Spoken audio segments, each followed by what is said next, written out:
நீதியில் நிலைத்திருந்து திருமுகம் நான் காண்பே.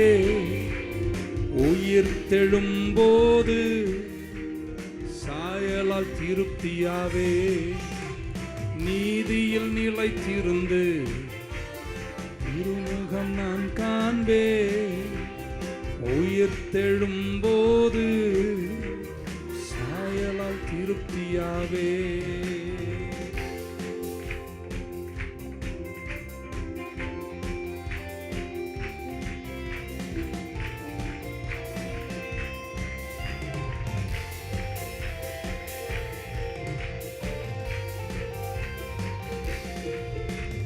தேவனே நீரன் தேவன், அதிகாலமே தேடி வந்தே. தேவனே நீரன் தேவன், அதிகாலமே தேடி வந்தே. நீரின்றி வறண்ட நிலம் போல் ஏங்குகிறேன் தினமுமக்காய். நீரின்றி வறண்ட நிலம் போல் ஏங்குகிறேன் தினமுமக்காய். Hallelujah, Hosanna, Hallelujah, Hosanna, Hallelujah, Hosanna, Hallelujah, Hosanna. நீதியில் நிலைத்திருந்து திருமுகம் நான் காண்பே. உயிர் தெழும்போது சாயலால் திருப்தியாவே. நீதியில் நிலைத்திருந்து திருமுகம் நான் காண்பே. உயிர் தெழும்போது சாயலால் திருப்தியாவே.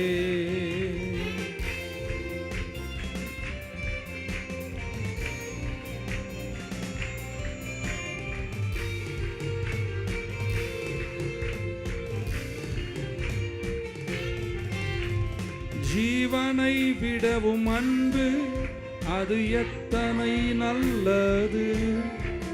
ஜீவனை விடவும் அன்பு அது எத்தனை நல்லது.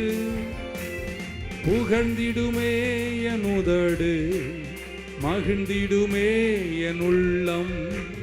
புகழ்ந்திடுமே என் உதடு, மகிழ்ந்திடுமே என் உள்ளம். Hallelujah, Hosanna, Hallelujah, Hosanna, Hallelujah, Hosanna, Hallelujah, Hosanna. நீதியில் நிலைத்திருந்து திருமுகம் நான் காண்பே. உயிர் தெழும்போது சாயலால் திருப்தியாவே. நீதியில் நிலைத்திருந்து திருமுகம் நான் காண்பே. உயிர் தெழும்போது சாயலால் திருப்தியாவே. ஆமென். முதல் வாரம் உங்க கூட மீண்டும் பிறப்பது அல்லது ஆவிக்குரிய பிறப்பு, born again என்று ஆங்கிலத்தில் சொல்வார்கள். நிக்கோதேமு இயேசுவை சந்தித்ததை குறித்து ஜான் சாப்டர் 3 உங்கள் கூட அதன் ஆழங்களை பேசியிருக்கிறோம். 2வது வாரம் ரிடெம்ஷன் அல்லது மீட்பு, அதை குறித்து உங்கள் கூட பேசியிருக்கிறோம். The third week ஒருவன் கிறிஸ்துவுக்குள்ளானால் புதிய சிருஷ்டி, அதனுடைய கோணங்களை உங்களுக்கு காமிச்சிருக்கோம். நீங்கள் கற்றுக்கொண்டு வருகிறீர்கள். 4வது வாரம் justification, நீதிகரிக்கப்படுவது. How does God justify us என்று உங்கள் கூட எழுதணும். 5வது வாரம் sanctification அல்லது பிரித்தெடுக்கப்படுகிறது, பரிசுத்தப்படுத்துதல் அப்படின்னு பேசியிருக்கோம். போன வாரம் ஒப்புரவாகுதல், இங்கிலீஷில் at one with God, atonement அப்படின்ற வார்த்தையோடு பேசும். இன்றைக்கி ரொம்ப முக்கியமான ஒன்றை சுருக்கமாக பேசிட்டு நாளைய 5 ஆராதனைகளிலும் கர்த்தர் நம்ம கூட இருப்பாராக. ஸோ இன்றைக்கி நான் பேசப்போவது இங்கிலீஷில் ரைச்சியஸ்னஸ், தேவ நீதி. இதை மட்டும் நீங்கள் புரிஞ்சால் ஒரு நாளும் கிறிஸ்தவத்தில் நீங்கள் செதற மாட்டீங்க. த ரைச்சியஸ்னஸ் ஆஃப் காட். ஆமென். ரொம்ப இம்பார்ட்டண்ட்டான வார்த்தை. நம்ம ரட்சிப்போடு ரிலேட் பண்ணப்படுகிற ரொம்ப முக்கியமான வார்த்தை. கிறிஸ்தவர்களாக இருக்கிற நம்ம ஏதோ ஒரு அற்புதம், ஒரு வெற்றி மட்டுமல்ல இந்த கிறிஸ்தவ வாழ்வு. நம்முடைய அஸ்திபாரம் என்ன அப்படின்றத நம்ம புரிஞ்சு வாழ்ந்தால் அதுவே பெரிய வெற்றி. ஸோ தேவனுடைய நீதி, த ரைச்சியஸ்னஸ். What is righteousness? நீதி என்றால் என்ன? ரெண்டு விஷயங்கள் நிறைய இருக்குது. I'll just give you two definitions. ரெண்டு அர்த்தங்களை சொல்கிறேன். நம்பர் 1, நீதி என்றால் என்ன அப்படின்னா, கடவுள் நம்மளை எக்ஸாமின் பண்ணி ஆராய்ஞ்சு பார்த்துட்டு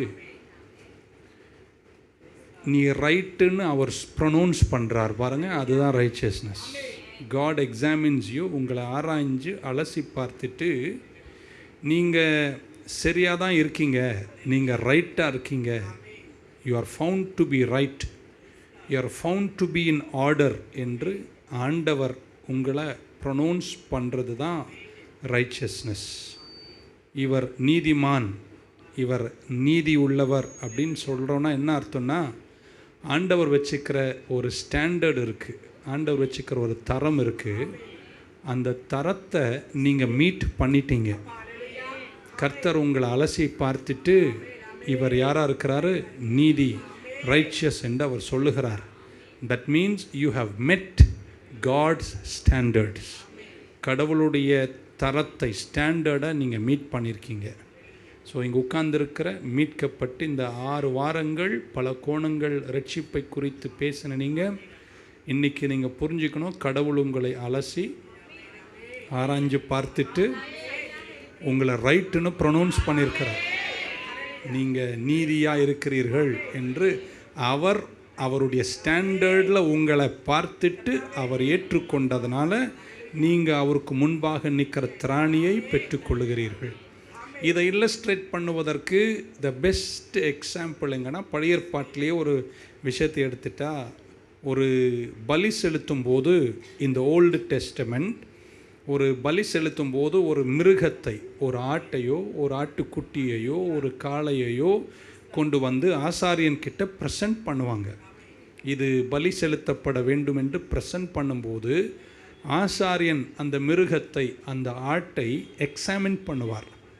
அவர் ஃபுல்லாகவே அதை எப்படி சொல்வார், அலசி ஆராய்ந்து பார்ப்பார். அவர் ஒரு ஸ்பெசிஃபிகேஷன் வச்சுருப்பார். இந்த ஆடு பலி செலுத்த பிராகாரத்தில் வரணுன்னா இதுக்குன்னு சில வரமுறைகள் அவர் வச்சிருப்பார். அந்த வரமுறைகளை அந்த மிருகம் மீட் பண்ணாதான் பலி செலுத்த அனுமதிக்கப்படும். ஸோ அதனுடைய வயதை பார்ப்பார், சைஸை பார்ப்பார், பார்வை எப்படி இருக்குன்னு பார்ப்பார், தலையிலிருந்து உடலெல்லாம் அவர் ஆராய்ந்து பார்த்துட்டு இதில் எந்த ஒரு கரையும் திரையும் இல்லை என்று அவர் கண்ட பின்னாடி, நான் இந்த பலிக்கு இந்த ஆட்டை குறித்து வச்சிருக்கிற ஸ்டாண்டர்டை இந்த ஆடு மீட் பண்ணியாச்சு, நான் வச்சிருக்கிற தரத்திற்கு இந்த ஆடு தகுதி பெற்றாயிற்று என்று அவர் சர்டிஃபை பண்ணிட்டாதான் அது பலி செலுத்த முடியும் என்ற அதே விதத்தில் அவர்கிட்ட வர்ற உங்களை அலசி ஆராய்ஞ்சு அவர் எல்லாத்தையும் பார்த்த பின்னாடி நீங்கள் ஓகேன்னு அவர் சர்டிஃபை பண்ணுறது தான் தேவன் தருகிற நீதி. ஆமேன். இப்போது நீங்கள் சொல்கிறீங்க பாஸ்டர், என்னை பார்த்தா நீதிமான் மாதிரி நான் ஃபீல் பண்ணலை, உங்களுக்கு அதெல்லாம் கற்றுக் கொடுத்துருக்கேன், ஜெர்மன் காருக்கெல்லாம் நான் திரும்ப போக விரும்பலை. So you have to understand. So இதை நீங்கள் புரிஞ்சு விசுவாசத்தோடு ஏற்றுக்கொண்டு வாழும்போது வாழ்க்கை வித்தியாசமாக, அற்புதமாக, வெற்றியாக, தைரியம் இருந்தால் பக்கம் சொல்ல, நான் நீதிமான்னு சொல்லுவேன். சொன்ன உடனே அந்த பக்கத்தில் இருக்கிறது உன்னை 20 வருஷமாக தெரியும் பாரு, அது மூஞ்சியை பார்த்து நீயா அப்படின்னு கேட்கும்போது, அல்லது குடும்பத்தில் இருக்கிறவங்களுக்கு நம்மளை நல்லா தெரியும், அவங்க நீதிமான் நீயா என்று கேட்பது அவங்களுடைய நம்மை குறித்த பார்வை. பட் ரெட்ஷிப்பில் விசுவாசத்தில் நீங்கள் அவர்கிட்ட வந்த பின்னாடி அவருடைய ஸ்டாண்டர்டை நீங்கள் மீட் பண்ணிட்டனால உங்களை அவர் யாரா ப்ரொனவுன்ஸ் பண்ணுறாரு? ரைச்சியஸ் என்று ப்ரொனவுன்ஸ் பண்ண. நம்பர் 1 அது ஒரு டெஃபினிஷன். ரெண்டாவது, ரைச்சியஸ்னஸ் அப்படின்றாலே to be right, to have a right relationship with God. தேவனோடு கூட நீங்கள் வைக்கிற சரியான நீதியான சரியான உறவு. ஆமேன். அப்படின்னா நீங்கள் தேவன் முன்னாடி நிற்பதற்கு திராணி பெற்றவர்கள். எத்தனை பேர் இன்னைக்கு நம்புறீங்க நீங்கள் தேவன் முன்னாடி வந்து நிற்கலாம்? வச்சுக்கலாமா? இன்னைக்கு நீங்கள் பரலோகமோ தேவனோ இங்கே இருக்காருன்னா நீங்கள் அவர் முன்னாடி நிற்கிற திராணி பெற்றவர்கள். ஸோ நீங்கள் கூனி குறுகி இப்படி வரையினா நீ ரட்சிக்கப்படலன்னு அர்த்தம். நீ சும்மா சர்ச்சுக்கு வந்து ஏதோ பண்ணிட்டு இருக்கேன்னு அர்த்தம். உண்மையாக ரட்சிக்கப்பட்டு இந்த நான் பேசின 6 வாரம் புரிஞ்சுக்கிட்டீங்கன்னா நீங்கள் நீ கடவுள் ஆண்டவர் இங்கே இருக்காருன்னா நீங்கள் அவர் முன்னாடி நிற்கிற ரைட் ஸ்டாண்டிங்கை கடவுள் உங்களுக்கு தரார். நீ கூண வேணாம், குறுக வேணாம், ஒன்றும் பண்ண வேணாம். நீ வந்து அவர் முன்னாடி நிற்கலாம். Right standing with God. Amen. So உங்களை நீங்கள் கண்டம் பண்ணாதீங்க. டோன்ட் கண்டம் யுவர் செல்ஃப். ஆமென். எத்தனை பேர் இன்றைக்கி உங்களை பற்றி உங்களுக்கு நல்லா தெரிஞ்சும் இன்றைக்கி நான் தைரியமாக அவருடைய கிருபையின் சிங்காசனத்துக்கு முன்னாடி வந்து நான் நிற்பேன் என்ற நீதியை பெற்ற விசுவாசிகள் இருந்தால் ஒரு ஆமேன் சொல்ல மாட்டீங்களா? பழைய ஏற்பாட்டில் ஜனங்கள் தேவ சமூகத்தில் வருவதற்கு பயப்படுவார்கள். they were afraid of the presence of God. இங்கே தேவ சமூகம் இருக்குது, மகிமை இருக்குன்னா ஜனங்க அன்ஃபிட், அங்கே நிற்கக்கூடிய திராணி எனக்கு இல்லைன்னு நினைச்சார்கள். நீதி இல்லாதவர்கள் யாரும் தேவன் முன்னாடி நிற்க முடியாது. ஸோ அவங்க பயந்தாங்க, வெட்கப்பட்டாங்க, ஒளிஞ்சாங்க, ஓடினாங்க. உங்களை பார்த்து இப்படி சொல்கிறேன், நீங்கள் ரட்சிக்கப்பட்டீங்களா? விசுவாசத்தில் கிருபையினால் நீங்கள் ஓட வேணாம், ஒளிய வேணாம், வெட்கப்பட வேணாம், மறைய வேணாம். நீ தைரியமாக வந்து நிற்கலாம். ஏன்னா உன்னை அவர் அலசி ஆராய்ஞ்சு பார்த்து நீ நீதிமான் என்று அவர் உங்களை சர்டிஃபை பண்ணியிருக்கிறார். ஆமென். ஆதாம் ஏவாள் பாவம் செய்த போது, ஏடமே நீ பாவம் செய்த போது தேவ பிரசன்னத்தை கண்டவர்கள் என்ன செய்தார்கள்? பயந்தார்கள், ஒளிந்தார்கள், ஓடினார்கள். அப்போ நீதி இல்லாதவர்கள் யாரும் தேவனுக்கு முன்பாக நிற்க கூடாது. It is terrifying. பழைய ஏற்பாட்டில் அப்படி தான் இருந்திருக்கு. அவங்க பயந்தார்கள். தேவ பிரசன்னம் ஒரு இடத்துல இருக்குனாவே ஜனங்க பயப்படுவாங்க. ஸோ என்னைக்கு நம்ம நீதிமான்கள் என்று கர்த்தருக்குள் தீர்க்கப்பட்டு அதை உணர்ந்து விசுவாசிக்கிறோமோ நீங்கள் தேவனுக்கு முன்பாக தைரியமாய் வரலாம். அப்படின்னா எப்படி வேணா வருவேன் அதெல்லாம் கிடையாது. எல்லாத்துக்கும் ஒழுங்கு கிரமங்கள் இருக்குது. But you can come boldly before God. தேவனுக்கு முன்பாக தைரியமாக வந்து நிற்கலாம். காரணம் உங்களை அவர் என்ன பண்ண எக்ஸாமின் பண்ணிட்டு உங்களை யாருன்னு சொல்லியிருக்காரு? நீதிமான் என்று சொல்லியிருக்கிறார். ஆமென். God examines us. பக்கம் சொல்ல நான் பாஸ் ஆகிட்டேன்னு சொல்லுவேன். உன்னால் அல்ல, நீ செஞ்ச செயல்களால் அல்ல, இதெல்லாம் நம்ம சொல்லியிருக்கோம். It is because of faith in Jesus. Amen. So righteousness ரொம்ப ஹை, ரொம்ப உயர்ந்தது. கடவுள் உங்களை எக்ஸாமின் பண்ணுறார். எத்தனை பேர் தெரியும்? உங்கள் சிந்தனைகளும் அவருக்கு தெரியும். வாயிலிருந்து ஒரு சொல் புறப்படுவதற்கு முன்பாகவே உங்கள் சிந்தனையை அறிந்திருக்கிறார். இன்டென்ஷன் தெரியும். நீ செஞ்சதெல்லாம் அவருக்கு நல்லா, இதெல்லாம் நீ செஞ்சிருக்க கூடாதுன்னு நினைக்கிற பாரு, அவருக்கு நல்லா தெரியும். உங்கள் ஒமிஷன் அண்ட் கமிஷன் அவருக்கு நல்லா தெரியும்.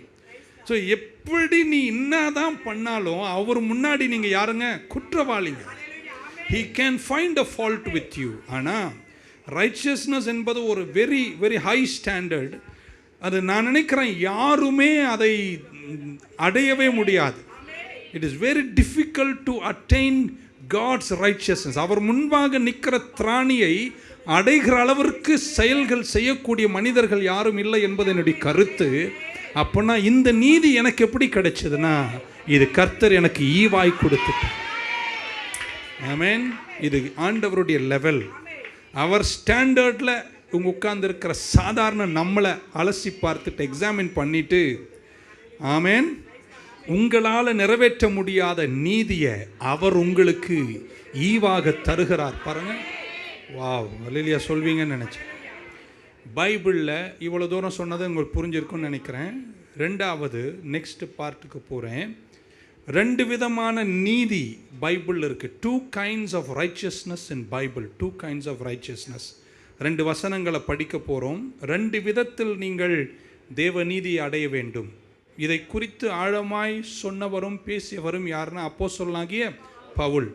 ஸோ பிலிப்பியர் 3ஆம் அதிகாரம் 9வது வசனம். Philippians 3:9 இப்படி சொல்றார். And be found in him, not having my own righteousness which is of the law, but that which is through the faith of Christ, the righteousness which is of God by faith. வா, இங்கிலீஷில் அவ்வளோ அழகாக இருக்குது.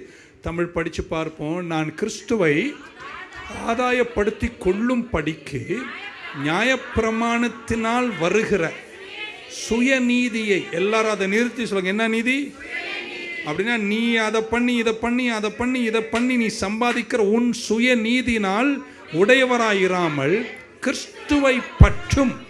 கிறிஸ்துவை பற்றும் என்னத்தினால, விசுவாசத்தினால வருகிறதும், விசுவாசம் மூலமாய் தேவனால் உண்டாயிருக்கிறதுமான நீதியை உடையவனாய் இருந்து கிறிஸ்துவுக்குள் இருக்கிறவன் என்று காணப்படும்படிக்கு. என்ன ஒரு ஆழமான வார்த்தை. ஸோ என்ன சொல்றார், நீங்களும் நானும் புதிய ஏற்பாட்டில் நீங்கள் புதிய ஏற்பாட்டில் தான் இருக்கீங்களா? சிலரும் பல சிலர் இருப்பாங்க போல் இருக்கு. ஓகே, நீங்கள் புதிய ஏற்பாட்டில் அடைஞ்சிருக்கின்ற இந்த நீதி, நீங்கள் நியாயப்பிரமாணத்தினுடைய காரியங்களை செய்து உங்களுடைய நற்செயல்களால் வந்த சுயநீதி அல்ல.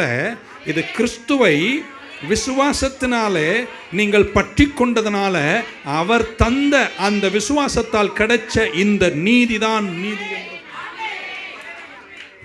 புரிஞ்சவங்க ஒரு ஆமேன்னு சொல்லிட்டு பார்க்கணும். ஸோ ஆண்டவர் சொல்றார், என்னுடைய கிரெடென்ஷியல்ஸ், நீதி என்ற பங்கில் எனக்கு கிடைச்ச எல்லா கிரெடென்ஷியல்ஸ்க்கும் எல்லா எல்லா எல்லா எல்லா பதவிக்கும் காரணம் நான் இல்லைங்க, அவர் தான்.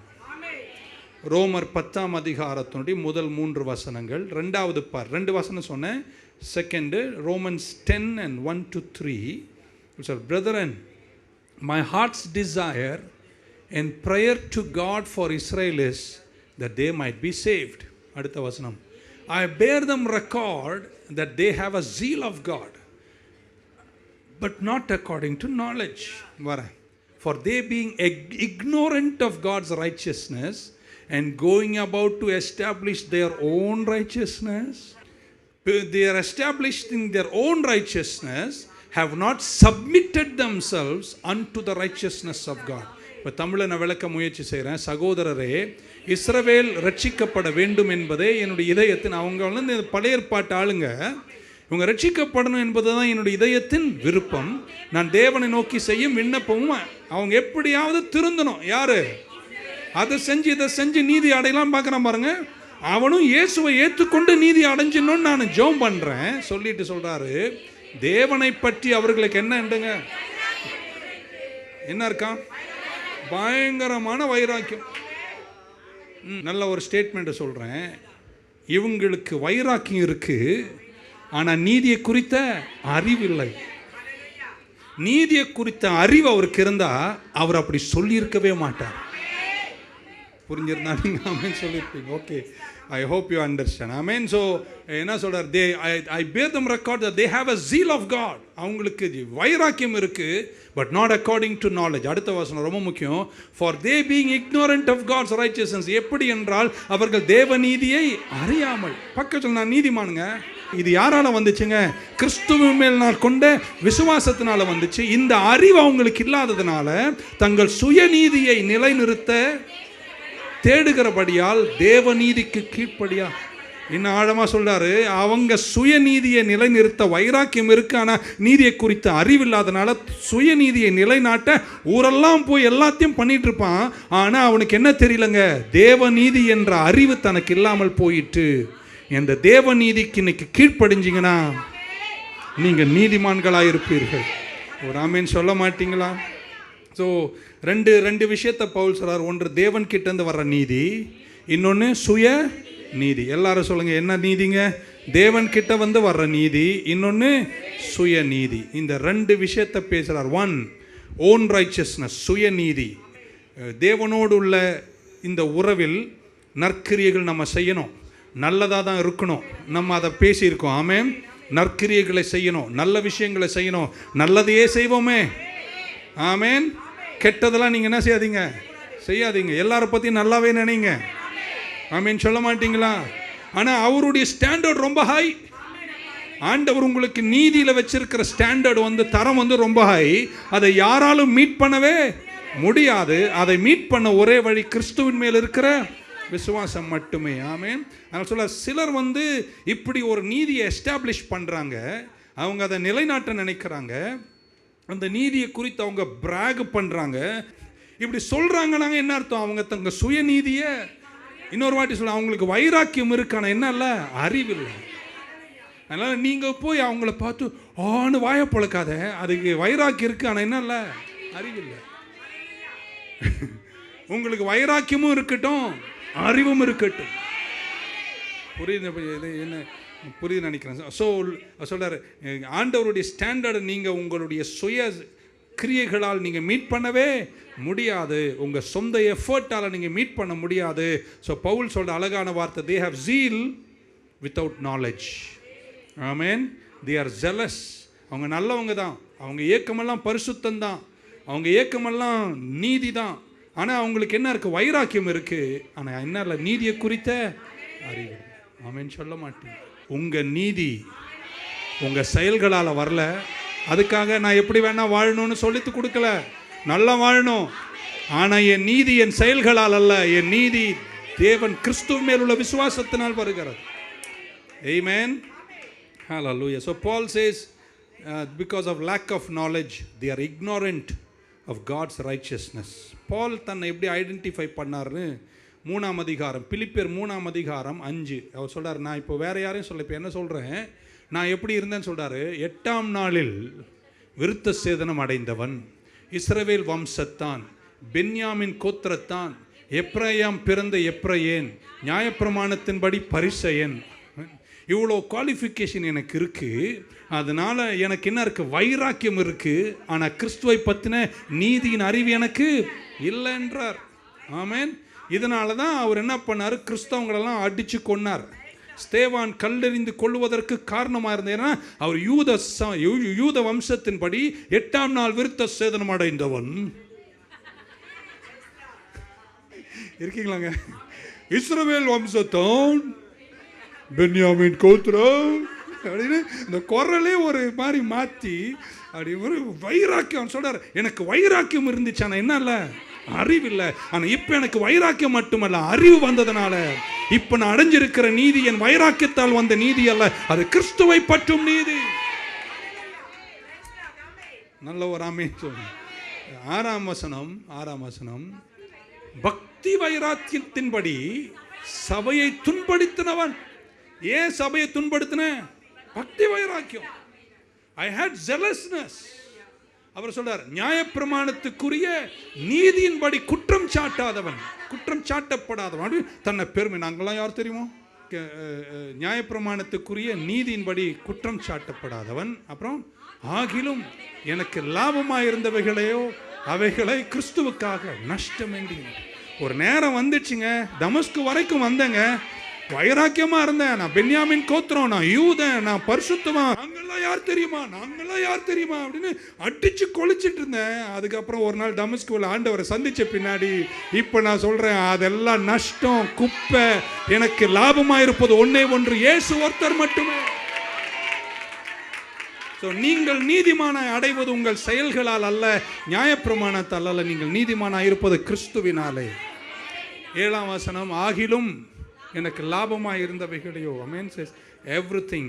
ஸோ நம்ம ரெண்டா பிரித்து பார்க்குறோம். ஒன்று சுய நீதி, ஒன்று தேவ நீதி. How hard we try, how blameless you try to be, how perfect you try to be. Amen. It's always righteousness by Christ that will stand. நீங்களும் நானும் குறைவுள்ளவர்கள். We can never reach the standard of God. So Bible அது அழகாக சொல்கிறாரு.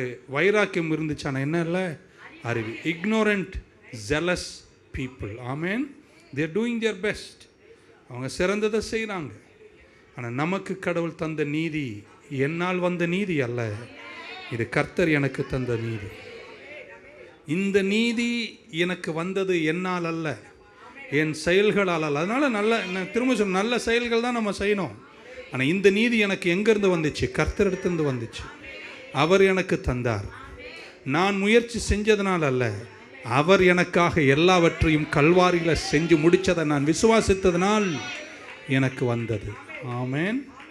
பக்கம் சொல்லுங்கள் சுயநீதி, இந்த பக்கம் திரும்பி சொல்லுங்கள் தேவநீதி. எது உனக்கு வேணும்? சுயநீதியில் எத்தனை நாள் நிறைக்க முடியும்? So our own righteousness is our effort to please God. நான் ஆண்டவரை பிரியப்படுத்த என்னென்ன செய்யலாம் என்ற என்னுடைய செயல்கள் தான் சுயநீதி. தேவநீதி என்பது கிருபையால் கர்த்தர் எனக்கு ஈவாய் தருகிறார். அது ஒரு கிஃப்ட். அது கர்த்தர் உங்களுக்கு கொடுத்துட்டார். ஆமேன். கர்த்தர் உங்களுக்கு தந்ததை நீங்கள் சம்பாதிக்கலை, அது கர்த்தர் உங்களுக்கு ஈவாய் கொடுத்தாரு. விசுவாசத்தினாலே நான் அதை பெற்றுக்கொண்டேன். சொல்லுங்க, நான் ஒரு நீதிமான் அப்படின்னு சொல்லுவாங்க. ஹல்லேலூயா. ஸோ நியூ டெஸ்ட்மெண்ட்டில் ரைச்சியஸ்னஸ் என்பது ஒரு அக்காம்ப்ளிஷ்மெண்ட் அல்ல. நியூ டெஸ்ட்மெண்ட்டில் நீதி என்பது ஒரு ஈவு. It is a gift. It is not a reward. ரிவார்டுனா நீங்கள் சம்பாதிக்கணும், கிஃப்ட்னா அது பெற்றுக்கொள்ளணும். Salvation makes us righteous. Amen. நீதிமானா நீங்கள் மாறி நீங்கள் ரட்சிக்கப்பட்டனால உடனே அப்படியே பர்ஃபெக்ட் ஆகிட்டீங்கன்னா இல்லைன்றது தான் அதனுடைய அர்த்தம். உங்களுக்கே தெரியும் நீங்கள் இல்லைன்னு. நான் சொல்ல வேண்டிய அவசியம் இல்லை. ஸோ இந்த நீதி என்பது உங்களை சார்ந்ததல்ல. ஆமென். இதனுடைய ஃபவுண்டேஷன் நம்ம ஒன்றை ஆழமாக புரிஞ்சு கொள்ளணும். இது எல்லாமே கிறிஸ்துவின் மேல் இருக்கிற விசுவாசத்தினால் எனக்கு நடந்தது. ஆமென். பக்கத்தில் வைராக்கியமாக இருப்பேங்க, ஆனால் அறிவுள்ளவனாக இருப்பேங்க. பக்கத்தில் எனக்கு வைராக்கியம் இருக்குங்க, ஆனால் எனக்கு அறிவும், பைபிளை குறித்த அறிவு எனக்கு.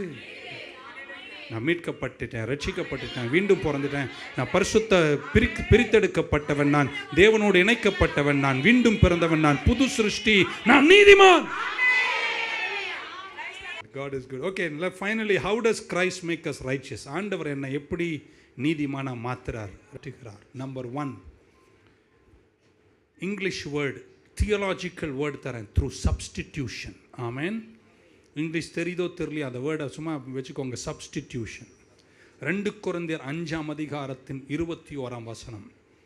2 கொரிந்தியர் 5:21. நான் இங்கிலீஷில் படித்த பின்னாடி எல்லாரும் நிறுத்தி தமிழில் படிக்கணும். For he hath made him to be sin for us who knew no sin, that we might be made the righteousness of God in him. ஆமென். எல்லாரையும் கூட, நாம் அவருக்குள் தேவனுடைய நீதி ஆகும்படிக்கு பாவம் அறியாத அவரை நமக்காக பாவமாக்கினார். திரும்ப ஒரு வாட்டி படிங்களா. நாம் அவருக்குள் நீதி ஆகும்படிக்கு பாவம் அறியாத அவரை நமக்கு. அப்படின்னா நான் நீதிமான் ஆவதற்கு பாவமே இல்லாத அவரை எனக்காக அவர் பாவமாக்கி அவர் என்னை யாரா மாத்திட்டாரு? நீதிமான். இது எப்படிங்க? விசுவாசத்தினால மட்டும்தான். ஆமென். He made him who knew no sin to be made sin for us, that we might become the righteousness of God. Substitution. ஆமென். இயேசு கிறிஸ்து பாவம் செய்யவில்லை. இயேசு கிறிஸ்து பாவி அல்ல.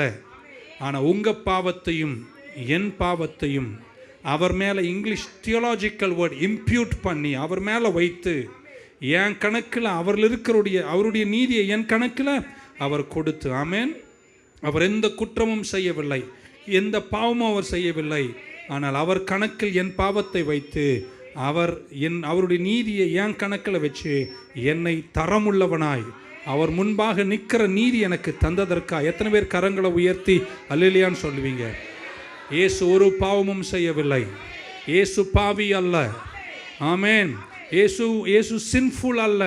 ஆனால் என் பாவம் அவர் மேலே வைத்து அவருடைய நீதி எனக்கு கொடுத்த போது இட் வாஸ் அ சப்ஸ்டிடியூஷன். ஆமென். ஹல்லேலூயா.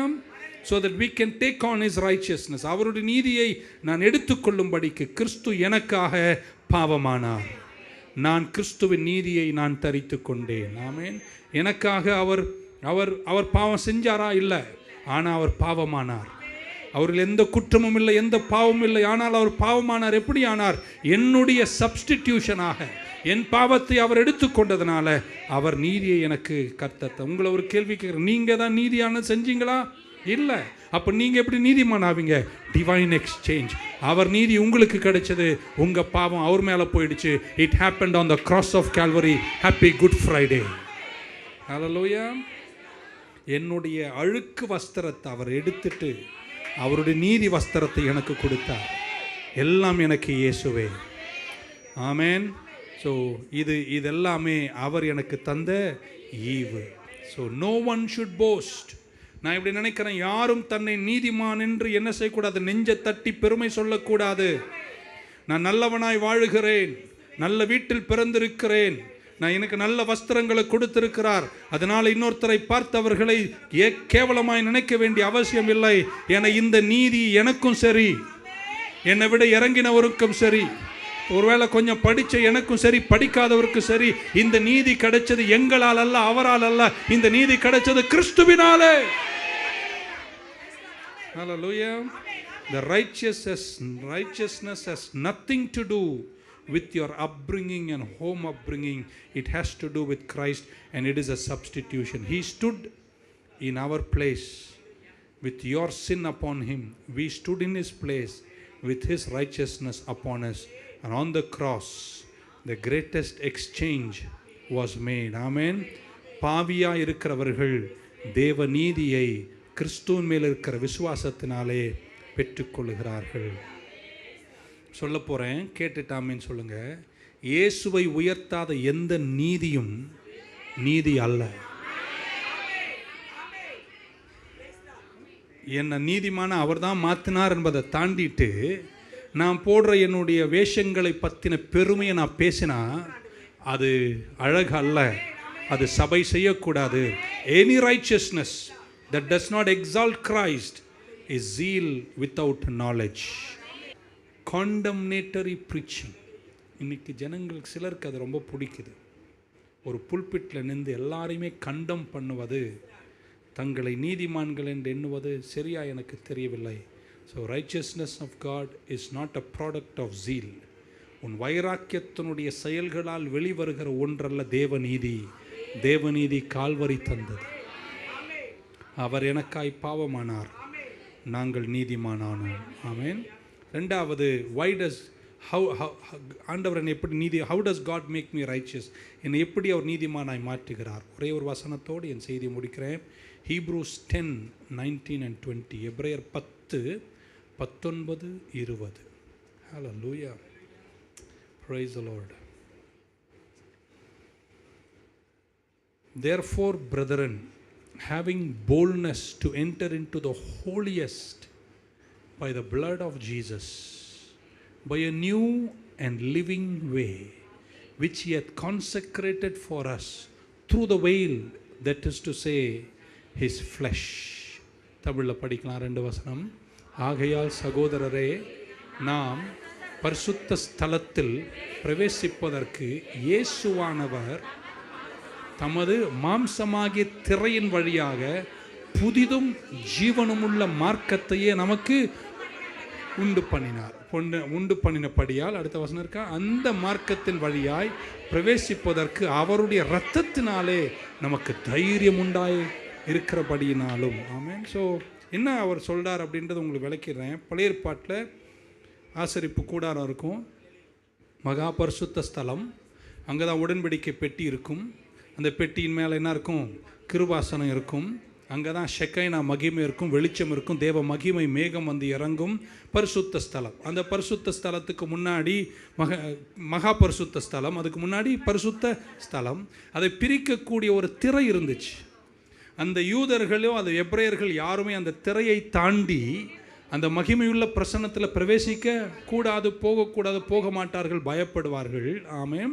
இப்போ பைபிள் என்ன சொல்லுகிறது, எபிரேய நிருபக்காரன் சொல்கிறாரு, இயேசு நமக்காக இந்த பூமியில் வந்தபோது தன்னுடைய சரீரமாகிய திரையை கிழிச்சு உங்களை என்னை அதுக்குள்ளே பிரவேசிக்க செஞ்சிட்டார்.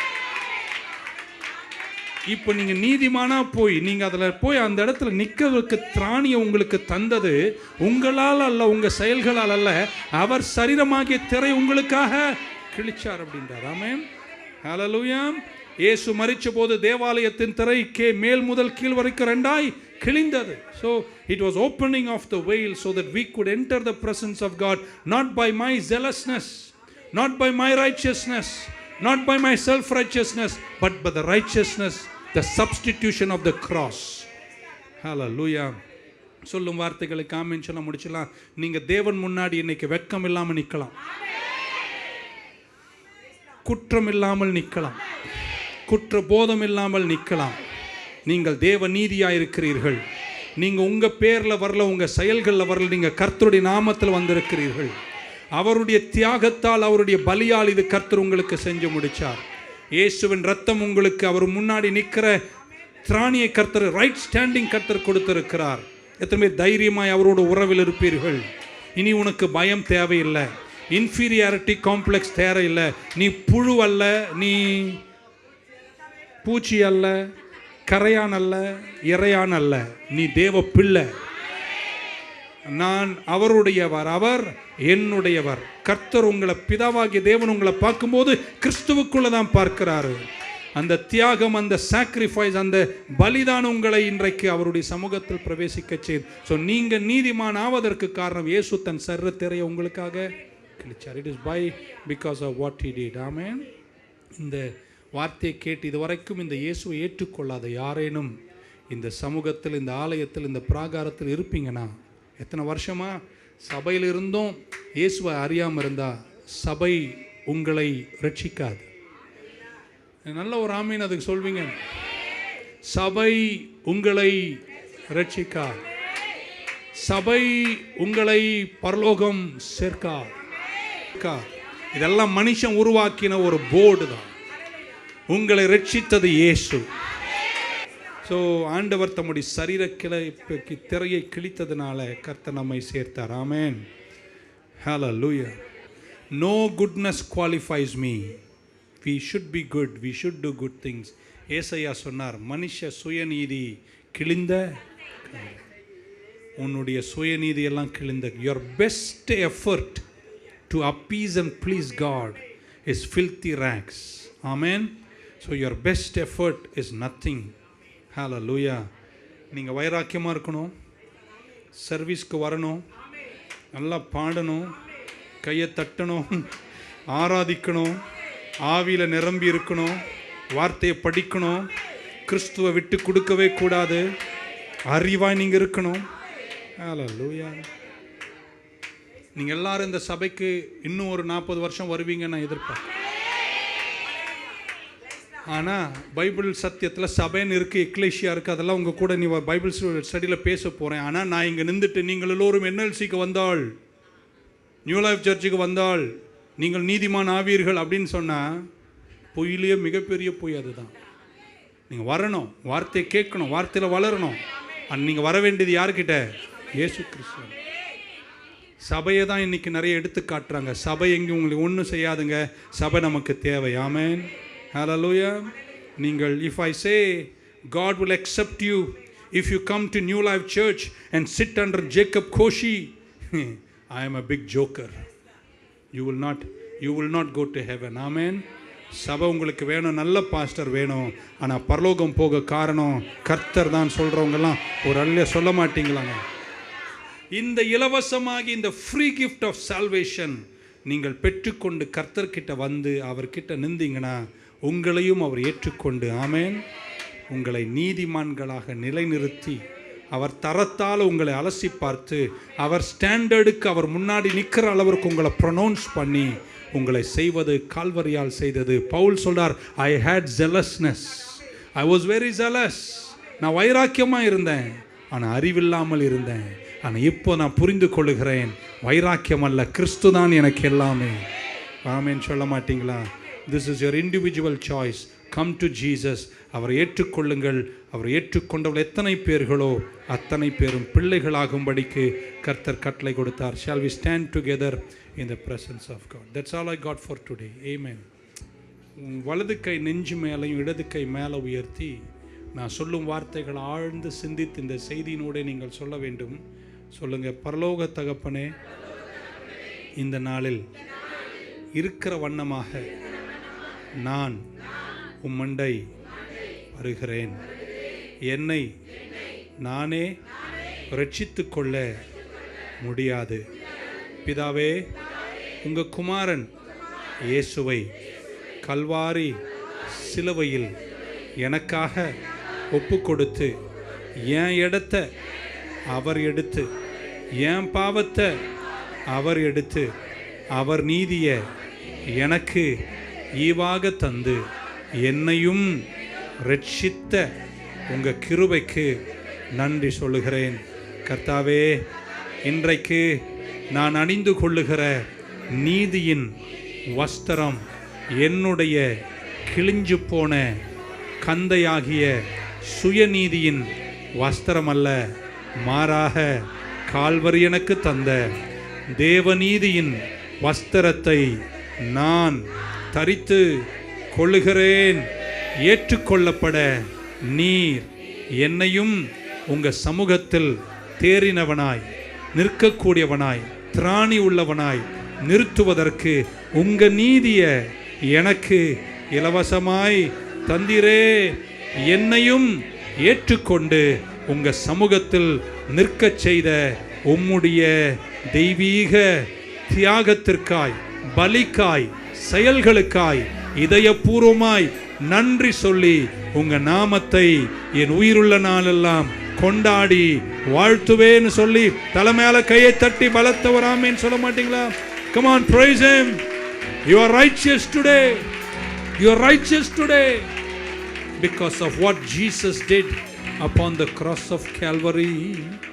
Hallelujah to the Lord. Thank you, Jesus. நன்றியோடு உம்மை துதிக்கிறோம், நன்றியோடு உம்மை துதிக்கிறோம். கல்வாரியின் கருணை இது காயங்களில் காணுதே. கர்த்தன் இயேசு ஆருணக்காய் கஷ்டங்கள் சகித்தாரே. கர்த்தன் இயேசு ஆருணக்காய் கஷ்டங்கள் சகித்தாரே. விலையேற பெற்ற திரு ரத்தமே அவர் வீலாவில் நின்று பாயுதே. விலையேற பெற்றோனாய் உன்னை மாற்ற விலையாக ஈந்தனரே. விலையேற பெற்றோனாய் உன்னை மாற்ற விலையாக ஈந்தனரே. கையை உயர்த்தி எந்தனுக்காய் கல்வாரியில் இந்த பட்டி தந்தையேவும் அன்பிதாயே சிந்தித்து சேவை செய்வே. தந்தையேவும் அன்பிதாயே சிந்தித்து சேவை செய். கரங்களை உயர்த்தி ஏக குரலாய் விலையேற பெற்ற திரு ரத்தமே அவர் வீலாவில் நின்று பாயுதே. விலையேற பெற்றோனாய் உன்னை மாற்ற விலையாக ஈந்தனரே. ஆஹா, விலையேற பெற்றோனாய் உன்னை மாற்ற விலையாக ஈந்தனரே. இதுதான் சத்தியம், இது நிஜம், இது கதை அல்ல. If you understand this, you will never be shaken. இது தேவ நீதிங்க, இது நீங்கள் சம்பாதிச்சதல்ல. பக்கத்தில் நான் வைராக்கியம் இருக்குங்க, ஆனால் அறிவும் இருக்குங்க. நிறைய பேருக்கு வைராக்கியம் இருக்கு, ஆனால் என்ன இல்லை, அறிவு இல்லை. எதையோ சொல்லிட்டு இருப்பாங்க. Be rooted in the word. God will bless you. Pastor Sebastian வந்து ஜெபிப்பாங்க. வருஷந்தோறும் செலுத்தப்படுகிற பலியினாலே நம்மளை பூர்ணமாக்கப்படாது என்று எண்ணி இயேசு கிறிஸ்துனுடைய சரீரத்தினாலே அவர் சித்தத்தின்படி நம்மளை பரிசுத்தமாக்கினா. இன்று நீதிக்குமானுக்கு தகுதியில்லாத நம்மையும் ஒரு மனுஷன் பாவம் செய்ய வேண்டும் தன்னால் தன்னை வஞ்சிக்கிறவனாய் காணப்பட என்ற சூழ்நிலையில் பாவியாக இருந்த நம்மையும் கர்த்தர் மீட்டெடுத்தாரு. அக்கிரமத்துக்கும் தண்டனைக்கும் ஒப்பு கொடுக்கப்பட்ட நம்ம அப்படி நாம் இருக்க வேண்டிய இடத்துல அவர் நமக்காக அவர் நின்றபடியினாலே, இன்று அவர் நின்ற நீதியினாலே இன்று நாம் சுதந்திரத்து கொண்டோம் என்று விசுவாசிக்கிறவங்க இன்று கரங்களை தட்டி தேவனை மகிமைப்படுத்தி, ஆண்டவரே இன்று எனக்காக கல்வாரி சிலுவையில் ஆண்டவரே நீர் மரித்தீரே, ஆண்டவரே என்னை மீட்கும்படியாக எங்களை நீதிமானாய் மாற்றும்படியாக ஒன்றுக்கும் உதவாத இருந்த எங்களை நீர் மீட்டெடுத்தீரே. எங்கள் சுய நீதியினால் அல்ல, எங்கள் சுய பெருமையினாலே எங்கள் கிரியையினால் அல்ல ஆண்டவரே, ஒரு நாள் இவைகளால் நாங்கள் நீதியை சுதந்திரித்துக் கொள்ள முடியாது. எங்களுக்காக நீர் கல்வாரி சிலுவையில் மரித்தீரே, அதை நாங்கள் இன்று விசுவாசிக்கிறோம். எங்களுடைய பாடுகளை நீ சுமந்து, எங்கள் அக்கிரமங்களை சுமந்து, எங்களுடைய எல்லா விதமான கூட ராஜா எங்கள் துரைத்தனங்களை சுமந்து தீர்த்தீர் என்று நாங்கள் விசுவாசிக்கிறோம்.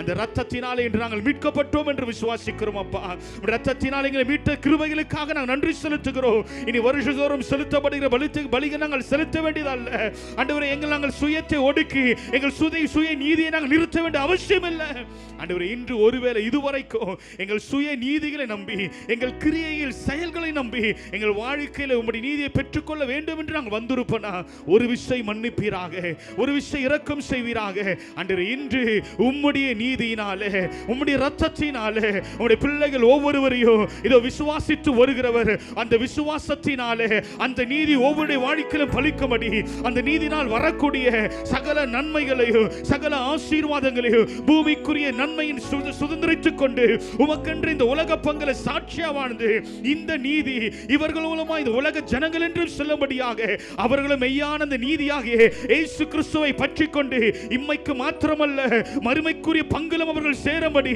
அதற்கான வழிவாசலை திறப்பீராக ராஜா.